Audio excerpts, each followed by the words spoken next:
Okay, so starting off, this has been a tough year for you. You and your wife were hit by a car. You talked about it publicly on Instagram. I'm so sorry. I can't even imagine going through something like that. Can you give an update on your recovery and how you both are doing? Yeah, I'm able to now get around with a cane, so I walk from room to room with this bad boy. And Kristen is now able to slowly move. She probably could walk, but she's not allowed to. She can kind of like hop on one foot, but she's not supposed to put any pressure on her left leg for another 4 weeks. But we're doing better. We're on the mend. The doctors told me that I probably wouldn't be walking for 4 months, but without any aid. But I think I'll be walking in 2 is kind of my goal. So I'm trying to like half everything. Mhm. Um, so we're doing much better. Kristen's parents were here. My parents were here for a while. Kristen's mom was here for almost 2 months helping us. And just this week, we've kind of been like self-sufficient. And she finally went home, and we're just getting out, and we're able to get in the car, go to the grocery store, do things now that are normal, just a lot slower. So Well, getting back to regular life. Yeah. that's great that your recovery is going along so well. Um, why did you both decide to share this traumatic experience with the public? Well, number one, it's like our job. So we didn't want to just bounce for 2 months and be like, hey, we're back. And then people be like, what happened? And people are going to find out either way, pretty much. And actually, it was kind of already all over the news before before we even posted about it. So we're like, people are going to find out regardless. But mostly it was just, we share not almost everything about our lives, but we share a lot of our lives. And this is obviously something that's going to be a part of our lives for the next half year. There's not really any way to avoid it. And we thought that, it's a big deal. You kind of have to share things like that. And yeah, it was almost like, I wouldn't have chosen something like this, for like attention or whatever. I would have just been able to just keep mountain biking and do the things that I love. But it's a setback that's like made me slow down and like think about the important things. And it's ultimately, I think, been good, even though it's been a horrible situation. I think like in 30 years, they'll be like, that really changed me for the better. Mhm.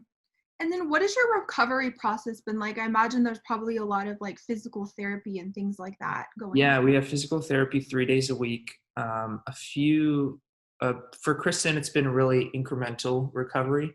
She'll have, like, she can't bend her knee past 90 degrees right now, or just past 90 degrees. But like, I can bend my knee now fully like I normally would. I just can't put pressure through it or else it starts to hurt.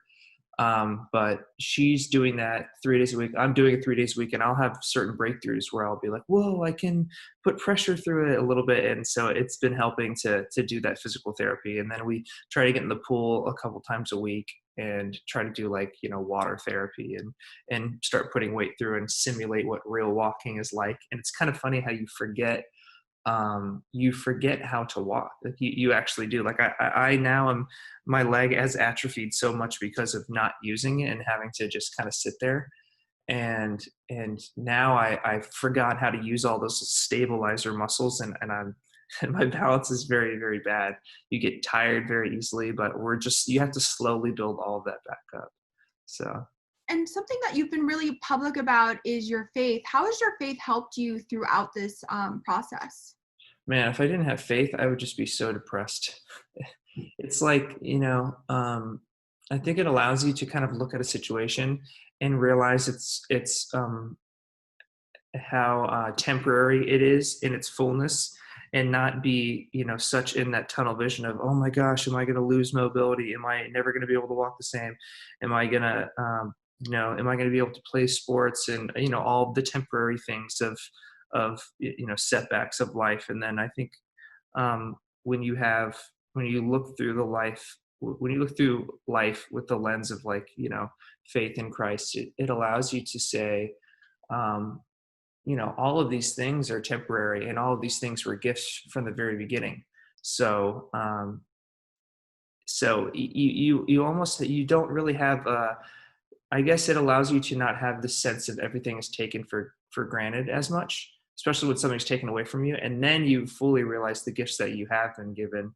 um, and the privileges that you've been given, and you're just even more thankful, and you're just like, wow, even if I never walked again, I'm just thankful that I was able to walk for 27 years, up until this point. It just changes your perspective on a lot of things, and you already have perspective going through it. The first thing that I did was I was praying right when I got hit, and I don't remember it. I was unconscious when I was doing it, and that just kind of shows, like, I guess, um, yeah, I have, like, faith even when I'm not conscious. It's kind of ingrained in me and built in me, and I think if you have faith like that, it helps. It helps because you have something to fall back on. Because when you're in a situation like that, you're kind of helpless. There's nothing that you can't will your way into getting better or helping the situation. You just have to lay back and go, I'm not in control. Hopefully these doctors and these medical professionals and the people around me are gonna, help me out, and only God can do the rest in terms of healing. So And a lot of your fans have been super supportive of you throughout this whole situation. What's it been like seeing those messages during such a difficult time? man, Kristen was in the hospital for 5 more days by herself. 5 or 3, I think it's 3 or 5 now. It's kind of getting fuzzy for me. It's been a little bit. And during those days when she was by herself, she was saying how the connection with the fans and being able to just be on her phone and, watch videos and live vicariously through other people, and to have people supporting her was like the thing that, got her through the hospital and the loneliness, because it's not a fun place to be in a hospital by yourself. Obviously because of COVID, you're not allowed to have any visitors. So it was 8 days total that we weren't allowed to have any visitors, and me and Kristen only saw each other like 2 times in the hospital. So it was a lonely time, and I think that really helped Kristen get through, and of course myself. But I didn't have as long of a stay as Kristen, so it really, really meant a lot to both of us. And I know you said that we're trying to focus on the positives of all of this. Has this situation, I imagine, with your wife going through it at the same time, has it brought you guys closer together? Oh, definitely. We were joking about how I just keep saying, well, we're definitely not breaking apart now because we've been through too much, and we laugh at it because obviously that wasn't an option before this. But it definitely makes you realize, whoa, like, I've gone through some stuff with you. Like, not only have I gone through life and getting married, and we've been together now for 7 years, but when something like this happens and you're just like, you're frozen together, just laying in a bed, you only have each other, and that the person next to you is the only person who knows what you're going through. That's a very special bond, and you would make that with anyone. And it's kind of like, it's interesting to have to go through that with your wife. I think it would have been much worse. I think it would have been really sad if one of us got hit and the other person was just out walking around. And I remember there was a few times where Kristen was like, because I was a lot more mobile initially. I could get around on crutches, and Kristen couldn't, even for, I don't know, weeks. And I remember her being like, I'm kind of sad because you're able to, get up, and you're leaving me in the bed, and you kind of go in the other room and you walk around. And I was like, oh yeah, that does kind of stink, because now I'm spreading my wings and I'm starting to fly, and she's still kind of there in the nest. And I can't imagine if it was, if it was the other way around, and I never got hit, or she never got hit, and I was the one who was there. But it would have made things easier, but it would have made things harder emotionally. But yeah, not having to have our parents come and take care of us and help us, get to the shower and take a shower those first few days, it was difficult. And if it was just one of us, I think logistically it would have been easier, but emotionally and ultimately it probably would have been harder for both of us. And speaking of your wife, I saw a recent post of you two where you were reading her your new book. What does she think about the new book? She's read it, and she's been read it for a long time now, because obviously writing a book takes a minute, and so she's already read the manuscript, but we were reading her the official, out of the paperback version that I have.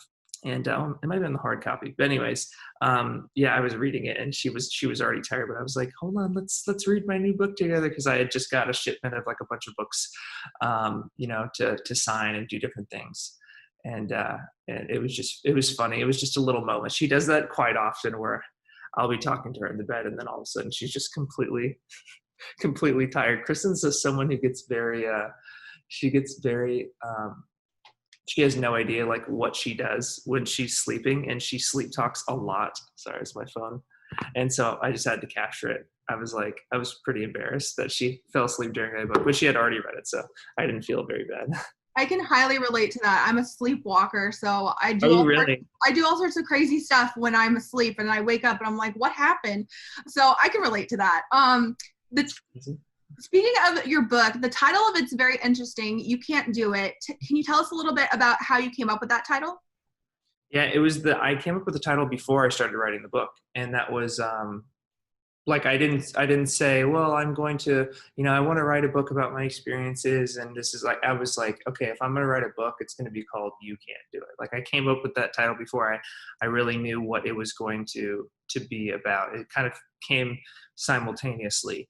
And it was something that I remember talking to my wife about it. I was like, what is the thing that like motivates me the most in life? And she was like, it's when someone tells you you can't do it. And I was like, okay, that's going to be the name of the book. Because I wanted to write about things that really motivate me. And I wanted to kind of couple together like stories from like the Vine days when I was like really grinding on social media, and that's all I wanted. And that was all I was focused on, and having that, that crazy rise, and then kind of it all dissipating and kind of like cooling off, and not really wanting to pursue the short form, comedy stuff, or be like a hardcore YouTuber where I'm, doing daily vlogs, and I'm just, it became less of my life. And so I kind of had this up and this down, and I wouldn't say a depression from it, but it was kind of like a, who am I? What am I doing? Kind of moment, because I knew I didn't want to do social media in Vine like the way that I was doing it for years. And so I wanted to write about those experiences, because I know that there's a lot of kids that, they full-time just want to be social media creators. And everyone to a certain degree now is kind of a little bit of a creator, even if you're, excuse me, a carpenter or whatever, you're going to have a YouTube channel about woodworking and stuff. So it's kind of built into our culture now, but at the time it was kind of a new, fresh thing. And I was going through things that I don't think a lot of people had at the time. There was no roadmap, there was no blueprint. So I wanted to write about those experiences, and how to stay motivated, and how to keep your faith in the center of kind of like your crazy work life if you're pursuing, Hollywood goals and dreams. And so that was like kind of the amalgamation of what became the book. And what do you hope fans get out of reading your book? There's a bunch of points, too many. I guess one thing is the thing that I constantly like to put out is like, what is it to gain the whole world but lose your soul? And I think like, that's obviously a biblical principle, but it's also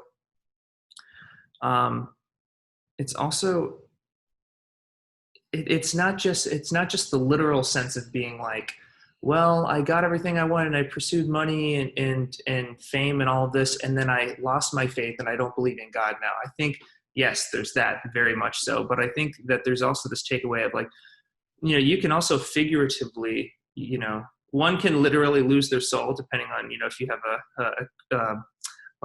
a Christian like worldview, let's say, but even like regardless, like throw that all out the window. If you were to lose your soul figuratively, it would be doing things that you don't like, doing things because other people are telling you to do it, doing things because, well, the money's right. And then you start making compromises on, the things that you believe in. And I think that also is important too. Don't lose your soul in both ways, and in both, regards. Don't do things just because the money. Don't do things just because people are telling you this is going to be cool. This is because at the end of the day, you need to pursue the things that you love, even though they're not going to be money makers, or they're not going to get you the clout, And I think I see so many YouTubers and so many TikTok kids, this younger generation of people who they're going to do whatever it takes so that their following and their numbers are, up to par with the people that they're looking up to. And then, they just kind of become another metric. They become another number. It's like, okay, cool. You dyed your hair blonde, you have a dangling cross, and you're now one of a billion other people who are doing the same thing. You get what I'm saying?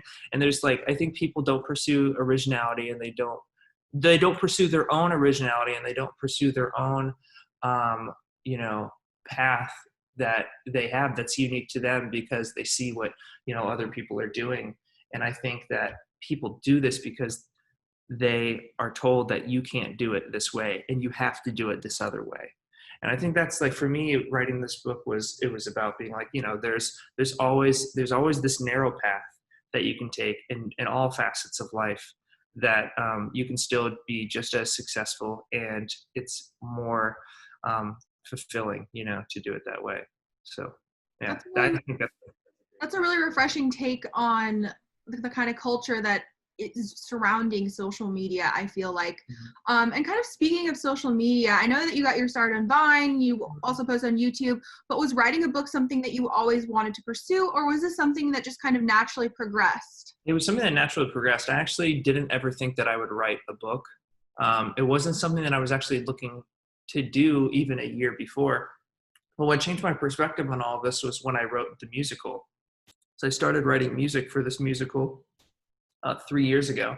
And then I eventually wrote the book, and then we put it on stage just last year, just over a year ago. And I wrote a 200 and something page, original script. And then I whittled down to like 168 pages, I think was the final.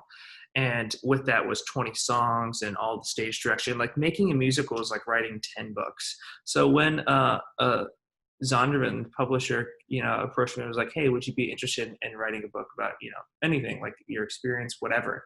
I was actually like, at first I was like, I don't know. And then I was like, wait, no, I can do this, and that's when I was like, yeah, I'm going to write a book.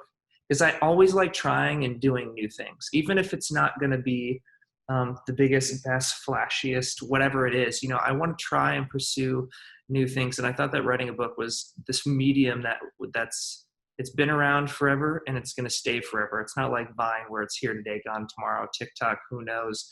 These little short videos. Yes, the internet's forever, but at the same time, it's like writing a book is kind of this thing where you'll always have it, and and that medium's been around forever. So I just thought that was super interesting, and so I was like, you know what? I want to pursue this. I want to do something different and something challenging and new to me. And looking to the future, what's next for you? What are some other things that you hope to accomplish coming up?